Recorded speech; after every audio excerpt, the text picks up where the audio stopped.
ನಮಸ್ತೆ ಎಲ್ಲರಿಗೂ. ನಾನಿವತ್ತು ನಿಮಗೆ ಪುಡ್ಡಿಂಗ್ ಮಾಡೋದು ಹೇಳ್ಕೊಡ್ತಾ ಇದ್ದೀನಿ. ಬ್ರೆಡ್ ಪುಡ್ಡಿಂಗು. ಇದು ಒಂದು ಸ್ವೀಟ್ ಡಿಶ್ಶು. ಸೊ ಇದಕ್ಕೆ ಏನು ಬೇಕು ಅಂದರೆ ಬ್ರೆಡ್ ಬೇಕು, ಸಕ್ಕರೆ ಬೇಕು, ಹಾಲು ಬೇಕು, ಒಂದು ಬಟ್ಲು, ಒಂದೆರಡು ಎಗ್ಗು ಮತ್ತು ಒಂದಿಷ್ಟು ವೆನಿಲಾ ಎಸೆನ್ಸ್ ಬೇಕು.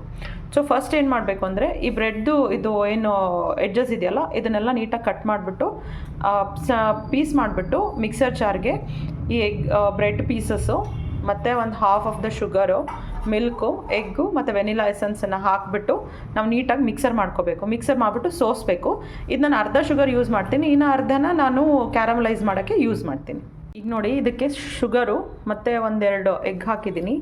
ಈಗ ಒಂದೆರಡು ಡ್ರಾಪ್ ಅಷ್ಟು ವೆನಿಲಾ ಎಸೆನ್ಸ್ ಹಾಕ್ತಾಯಿದ್ದೀನಿ. ಅದು ಫ್ಲೇವರ್ ಚೆನ್ನಾಗಿ ಬರುತ್ತೆ ಅಂತ. ಸೊ ಮತ್ತು ಇದು ಹಾಲು.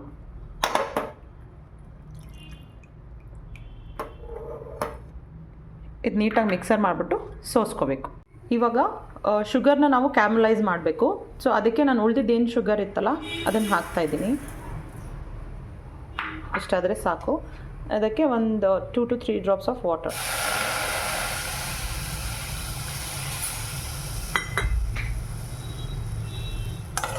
ಸೊ ಇದು ಸ್ಟರ್ ಮಾಡ್ತಾ ಇರಬೇಕು. ಅದು ಸ್ವಲ್ಪ ಕ್ಯಾರಮಲೈಸ್ ಆಗೋಕ್ಕೆ ಶುರು ಆಗುತ್ತೆ. ಅದಾದಮೇಲೆ ಆಫ್ ಮಾಡಿಬಿಟ್ಟು ನೀವು ಯಾವ ಇದರಲ್ಲಿ ನೀವು ಬೇಕ್ ಮಾಡ್ತೀರೋ ಆ ಕಂಟೈನರ್ನ ನೀವು ತೊಗೊಂಡು ಅದರಲ್ಲಿ ಕೆಳಗಡೆ ಇದನ್ನು ಹಾಕಿಬಿಟ್ಟು ನಾವೇನು ಮಿಕ್ಸರ್ ಮಾಡಿರ್ತೀವಲ್ಲ ಅದನ್ನು ಅದಕ್ಕೆ ಮೇಲ್ಗಡೆ ಹಾಕಬೇಕು.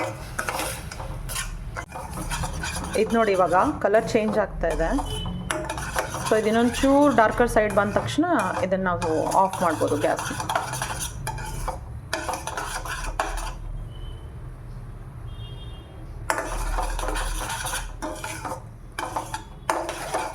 ಅದು ಮಾಡೋವಾಗ ನಿಮಗೆ ತಿಕ್ ಅನಿಸುತ್ತೆ, ಬಟ್ ಒನ್ಸ್ ಇಟ್ ಕ್ಯಾರಮಲೈಸ್ ಆಗೋಕ್ಕೆ ಶುರು ಆದಮೇಲೆ ಅಗೇನ್ ಅದು ಒಂಚೂರು ಸ್ವಲ್ಪ ಲಿಕ್ವಿಡ್ ಫಾರ್ಮಲ್ಲೇ ಆಗುತ್ತೆ. ಇದಾಗಿದೆ ಇವಾಗ. ಸೊ ಇವಾಗ ನೋಡಿ, ಇದು ಕ್ಯಾರಮಲೈಸ್ ಆಗಿರೋದನ್ನು ನಾನು ಬೇಕ್ ಮಾಡೋ ಕಂಟೈನರ್ನಲ್ಲಿ ಹಾಕಿದ್ದೀನಿ. ಇವಾಗ ಇದನ್ನು ಸೋಸ್ಕೋಬೇಕು.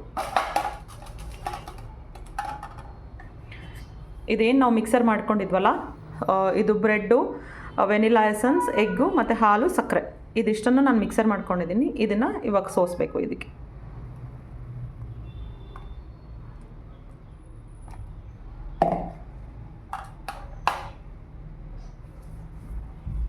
ಸೊ ಇವಾಗ ನೋಡಿ, ಇದು ಕ್ಯಾರಮಲೈಸ್ ಆಗಿರೋ ಶುಗರ್ನ ಹಾಕಿಬಿಟ್ಟು ಕೆಳಗಡೆ ಅದ್ರ ಮೇಲೆ ನಾನೇನು ಮಿಕ್ಸರ್ ಮಾಡ್ಕೊಂಡಿದ್ದೀನಲ್ಲ ಅದನ್ನು ಹಾಕಿದ್ದೀನಿ. ಸೊ ಈಗ ಇದನ್ನು ಓವನಲ್ಲಿ ಇಡ್ತಾ ಇದ್ದೀನಿ. ಇದು ಒಂದು 15 ಮಿನಿಟ್ಸ್ ನೋಡೋಣ ಬೇಕ್ ಮಾಡಿ. ಇದಾಗ್ಬೋದು ಅನಿಸುತ್ತೆ. Check it. So this is in a second and you can put that.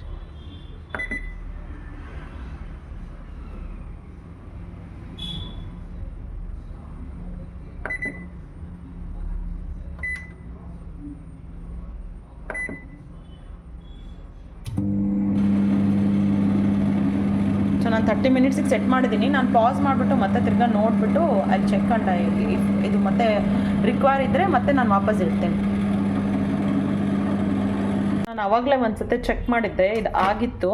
ಇವಾಗ ಇನ್ನೊಂದು ಸ್ವಲ್ಪ ಆಗಬೇಕಿತ್ತು ಅಂತ ನಾನು ಹಾಗೆ ಇಟ್ಟಿದ್ದೆ. ಇವಾಗ ಇದು ಆಫ್ ಮಾಡಿದ್ದೆ, ಕೂಲ್ ಕೂಡ ಆಗಿದೆ. ಇದು ನೋಡಿ,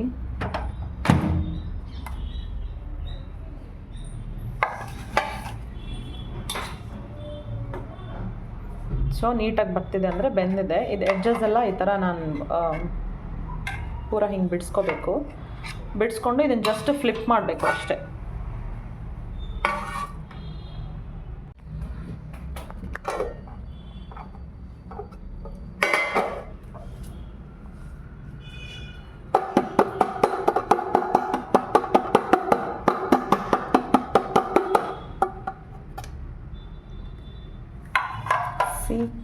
The pudding is ready. ಚೆನ್ನಾಗಿ ಬೇಕಾಗಿದೆ.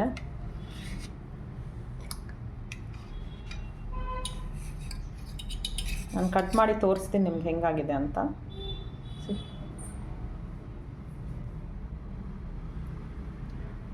ಕ್ಯಾರಮಲೈಸ್ಡ್ ಬ್ರೆಡ್ ಪುಡ್ಡಿಂಗ್ ಟೇಸ್ಟ್ ತುಂಬ ಚೆನ್ನಾಗಿರುತ್ತೆ. ನೀವು ಟ್ರೈ ಮಾಡಿ. Thank you for watching.